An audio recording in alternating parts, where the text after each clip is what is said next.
Olá, estamos de volta. Agora a gente vai dar continuidade falando ainda sobre as figuras planas, né? E vamos falar agora do trapézio, né? O que é o trapézio? O trapézio é um quadrilátero, quadrilátero, pessoal. Vamos deixar bem claro assim. Quando eu falo de quadrilátero, eu estou falando de um polígono que tem 4 lados, tá bom? Em que 2 deles são paralelos, chamada de base, certo? E os outros 2 são oblíquos, né?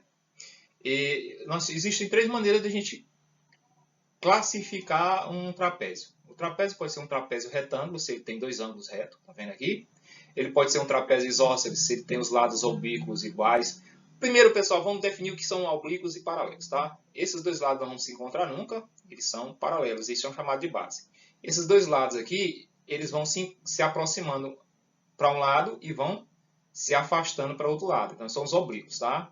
Então, e tem o trapézio escaleno, que o trapézio escaleno é que tem as bases de comprimentos diferentes e os lados oblíquos com comprimentos diferentes também, certo? Bom, vamos falar o seguinte, vamos falar de losango. O que é losango? Tá? Losango é um quadrilátero, né? Quadrilátero é equilátero, formado por 4 lados iguais. Ou seja, quando eu falo de losango, esses 4 lados aqui, eles têm a mesma medida, tá? E as diagonais dele, elas vão se cruzar formando um ângulo de 90. Elas são perpendiculares entre si. E outro detalhe, elas se encontram no ponto médio. Mas na frente a gente vai ter características baseadas nisso. Além disso, ele possui 2 ângulos agudos, ou seja, menores do que 90, e 2 ângulos obtusos maiores do que 90. Uma observação que eu gostaria de deixar aqui, escute o que eu estou falando. Todo quadrado é losango, visto que todo quadrado tem seus lados iguais. Mas nem todo losango é quadrado, então a recíproca não é verdadeira, tá bom? Pois bem, vamos continuar. As figuras espaciais são figuras geométricas que possuem 3 dimensões, tá? E aí, quando eu falo de figuras espaciais, eu vou considerar que é uma figura que tenha comprimento, largura e profundidade, que a gente acaba chamando de altura, essas situações que a gente acaba dizendo aí, tá? Sendo assim, elas possuem 3 dimensões. Então, a característica das figuras espaciais é essa, é o fato de elas possuírem 3 dimensões, beleza? Pois bem, vamos continuar. Uma observação. Podemos classificar as figuras espaciais como poliedros, tá?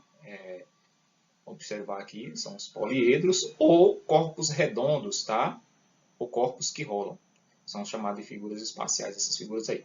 Por que elas têm 3 dimensões? Então, aí é importante a gente anotar, ressaltar, que nós temos aqui, ó, comprimento, largura, né, e altura.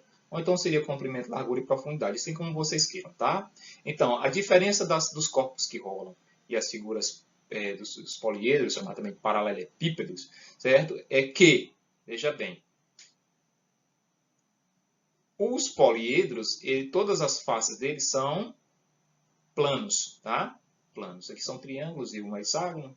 Aqui nós temos o cubo, tá? Aqui nós temos o cubo, aqui nós temos a pirâmide de base hexagonal, aqui nós temos uma pirâmide de base triangular, aqui nós temos um paralelepípedo retangular, tá bom? De base retangular, uma pirâmide de base quadrada e aqui nós temos um prisma de base triangular.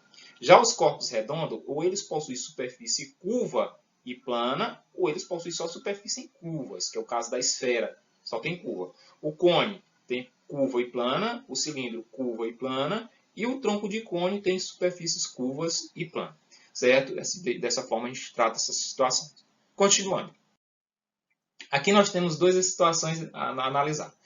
Na sala de aula, o professor coloriu 2 faces opostas de um cubo, tá? De um cubo, conforme a imagem a seguir. Assinale a alternativa que representa a planificação dessa superfície. Ó, se ele coloriu a de cima e a de baixo. Quando eu planificar, pessoal, é importante você observar que vai sempre ficar uma parte não colorida entre as 2 coloridas. E isso não ocorre aqui, isso não ocorre aqui e isso não ocorre aqui. Vai ocorrer apenas nessa situação aqui, ó. Ficou apenas uma superfície não colorida entre as 2 coloridas. Aqui eu tenho a colorida, aqui eu tenho a colorida e aqui eu tenho a não colorida, certo? Dessa forma, então, a planificação do sólido é a alternativa D. Tá bom assim?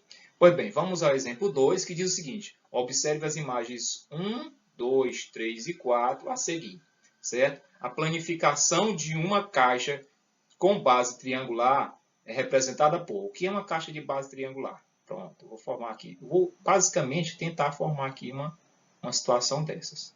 Tá?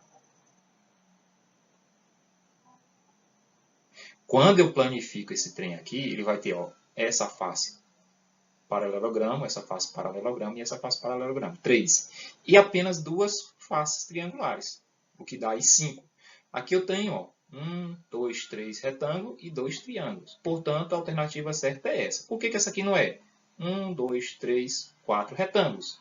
E essa daqui por que não é? Porque tem 1, 2, 3, 4, 5, 6 triângulos. E por que essa não é? Porque tem 1, 2, 3, 4 triângulos. Então, dessa forma, a única que pode representar a planificação do prisma de base triangular é a figura 1, portanto, a alternativa A. Certo? Com isso, a gente dá uma paradinha aqui e volta já para continuar com a questão. Beleza?